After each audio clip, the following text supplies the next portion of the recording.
Shalom. Salam. Hola. Hi. Shalom, beloved. I am going to share with you from the Torah portion, and I'm going to do it in Hebrew, Spanish, and English, Hebreo, Español, Inglés, Ivrit, Sfaldit, Be'anglit. Not exactly in that order, maybe. Let's see. I'm going to read more in English. I was going to read just part of a certain small part, but then there's more that I'd like to share, so I'll probably read more in English. But I'm gonna go ahead and look at here the online. I really like this translation, so I'm gonna look at this online for the Hebrew, and then the Spanish and the English. So it is Deuteronomy, Devarim 29, Deuteronomio. I'm actually not really sure you would say that in Spanish exactly. 29, 29, Deuteronomy 29.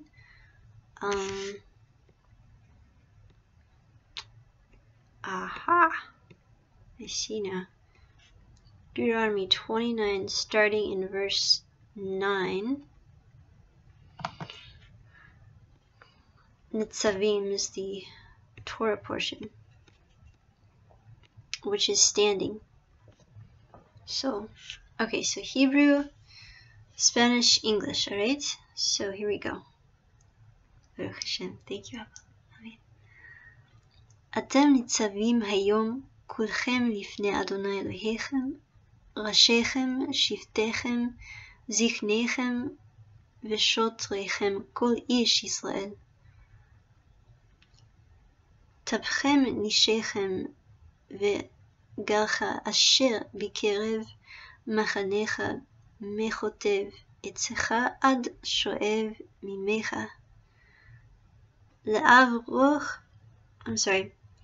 לעברך בברית אדוני אלוהיך ובעלתו אשר אדוני אלוהיך כורת עמך היום למען הקים אותך היום לא לעם והוא יהיה לך לאלוהים כאשר דיבר לך וכאשר נשבע לאבותיך לאברהם ליצחק וליעקב ולא איתכם לבדכם אנוכי כורת את הברית הזאת ואת העלה הזאת כי את אשר ישנו פה עמנו עומד היום לפני אדוני אלוהינו ואת אשר עננו פה עמנו היום. Amen. Esfaldit. Yes, en español. And this is like the really proper Spanish, like Spain Spanish, and I haven't practiced that, so bear with me. I need to though. Okay. Guardaréis pues las palabras de este pacto y las pondréis por obra para que prosperéis en todo lo que hiciereis. Vosotros todos estáis hoy delante de Adonai vuestro Dios, vuestros príncipes de vuestras tribus, vuestros ancianos y vuestros oficiales, todos los varones de Israel, vuestros niños, vuestras mujeres y tus extranjeros que habitan en medio de tu campo, desde el que corta tu leña hasta el que saca tus aguas, para que entres en el pacto de Adonai tu Dios y en su juramento que Adonai tu Dios acuerda hoy contigo, para confirmarte hoy por su pueblo, y que Él te sea a ti por Dios, de la manera que Él te ha dicho, y como Él juró a tus padres Abraham, Isaac, Isaac y Jacob. Y no con vosotros solos acuerdo yo este pacto y este juramento, sino con los que están aquí presentes hoy con nosotros delante de Adonai nuestro Dios, nuestro Elohim, y con los que no están aquí hoy con nosotros. Amén. In English. You stand this day, all of you, before Adonai your God, your tribal heads, your elders, and your officials, all the men of Israel, and children, your wives, even the stranger within your camp, from wood chopper to water drawer, to enter into the covenant of Adonai your God, Adonai Eloheinu, which Adonai your God is concluding with you this day with its sanctions, to the end that he may establish you this day as his people and be your God, as he promised you, and as he swore to your fathers, Abraham, Yitzchak, and Yaakov. Abraham, Isaac, and Jacob. I make this covenant with its sanctions, not with you alone, but both with those who are standing here with us this day before Adonai your God, our God, and with those who are not with us here this day. Amen. Actually, I think I will stop there for now, really. I don't know, there's so much to share in this, but right there, actually. And I need to change the way I'm sitting because I'm getting old. I can't sit like that for very long. Alright, so this is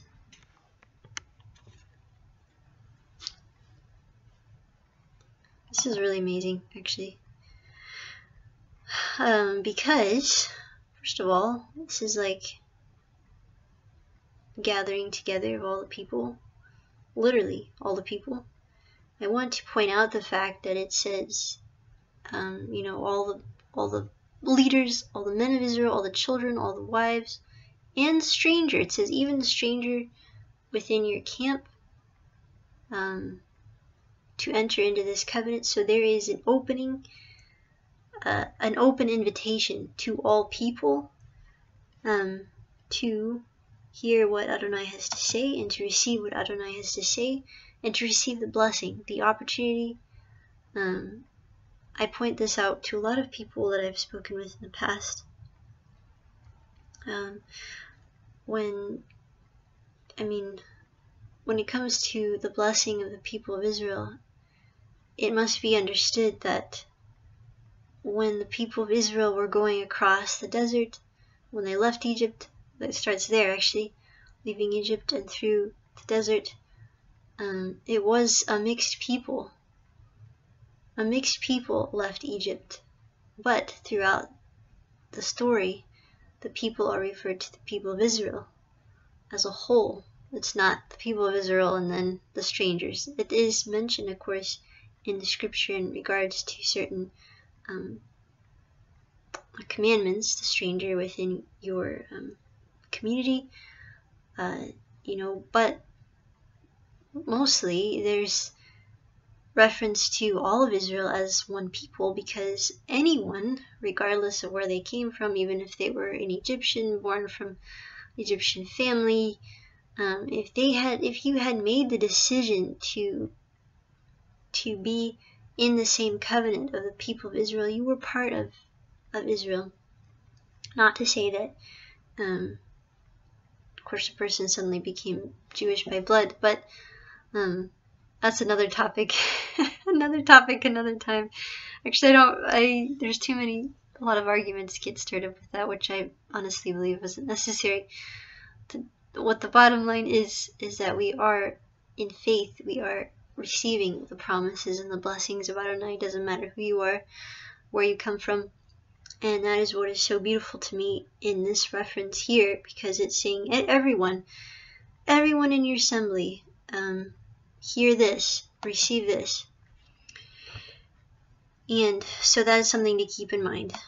As to receive the blessing of Israel, all you have to do is join the faith together, and there you have it. And it goes on to say, and make this covenant with its sanctions, not with you alone. This is the other part that amazes me. Not with you alone, not just with the people here standing here today, but both with those who are standing here with us this day before Adonai, your God. And also I will point out before, it's also fascinating to me, I think I've said this before, in Hebrew, lifnei, it literally means before the face of. So when it says, anytime you read before the Lord, it is literally before his face. Beautiful. Before Adonai your God, with those who are not with us here this day. So this blessing that is pronounced is also for us. I mean, we were not standing there that day. We were not standing there. But Adonai knew that there would be descendants from the people of Israel. He knew that the promise would continue, and this covenant could be made with even those of us today. This is an ancient covenant, and it is also a covenant with no age, because it lasts for however long Adonai wants, however long he desires. So it's beautiful to me that even us who were not alive yet at that time were taken into consideration for this blessing. Isn't that amazing? I think that's just absolutely amazing. It's just so beautiful. So that's what I read in the Hebrew and the Spanish and English, but I do want to continue to read a bit more because of what this says. So continuing on, it says, well, you know that we dwelt in the land of Egypt, and that we passed through the midst of various other nations through which you passed, and you have seen the detestable things and the fetishes of wood and stone, silver and gold that they keep. I don't know if you've had this experience, but I know I have, where I have seen that actually, the worshipping of idols physically. And when I've seen that, when I've walked by such idols, it just breaks my heart inside. There's a hurtful feeling, because, and it really is God's Spirit, because God in that moment, Adonai wants all of his people, all the people, to see that he is the one true God. He will give that love, not these idols, not these things that the people pursue or see. And so it's just a really bad and sad feeling inside when I have seen such things, and people who desire such things and see these things as desirable that are not of God. Which I've said many times too, an idol can come in many different forms. I believe we're actually all guilty of worshipping an idol, because an idol can be it can be a person, it can be something very important in your life, it can be your job. Anything can become an idol if it has become a greater importance to you than God himself. That's something that is really important to keep an eye on, especially in relationships, because what makes a relationship beautiful is when God is at the center. And it starts to fall apart when he's not at the center. It's not strong when he's not at the center. And when he's not at the center, then idols do arise. And it's wrong. Something that I know I need to remember and to be reminded of. Where was I? Okay. Perchance there is among you some man or woman, or some clan or tribe, whose heart is even now turning away from Adonai our God, to go and worship the gods of these nations. Perchance there is among you a stock sprouting poison weed and wormwood. Strong words, but definitely needed. Sometimes that is exactly what we need to wake up inside. Yeah. When such a one hears the words of these sanctions, he may fancy himself immune, thinking, I shall be safe, though I follow my own wilful heart, to the utter ruin of moist and dry alike. It's really heartbreaking, but this is true, actually. Beloved, this is very true. It does not matter if you are in a congregation, in a synagogue, in a church. Being in it, attending it, going to it, even hearing these words does not make you safe. If your heart is not in the right place, it doesn't, there's no blessing to be made. There's no blessing. So we will continue to read, the Lord will never forgive him. Rather will Adonai's anger and passion rage against that man or woman, till every sanction recorded in this book comes down upon him, and Adonai blots out his name from under heaven. Very strong. Now, of course, we read scripture after scripture, and we could continue to read where Adonai says, he reaches out saying, if you return to me, I will heal your land, I will bless you. We know, that is the beautiful thing of our King, and the fact that he gave his life for us, that we may have life everlasting if we believe in that.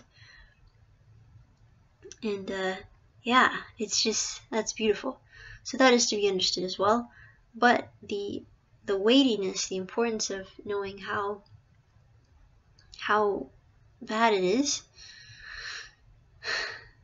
if we mess with fire, really.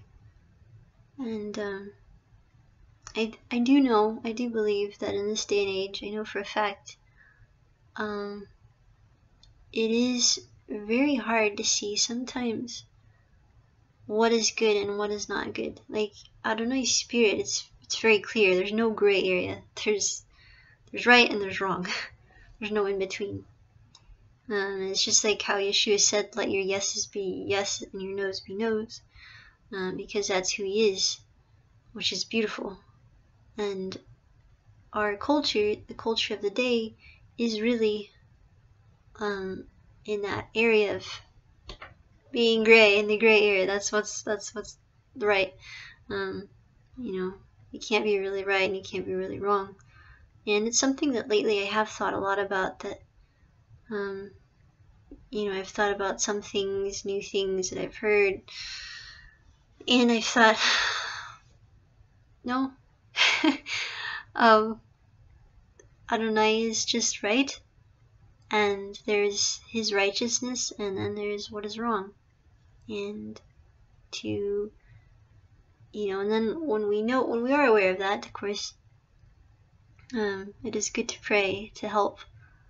May he help us to be right, to be in the right always, to be of right, upright heart. Amen. Amen. I'm going to stop there because, yes, I'm going to stop there.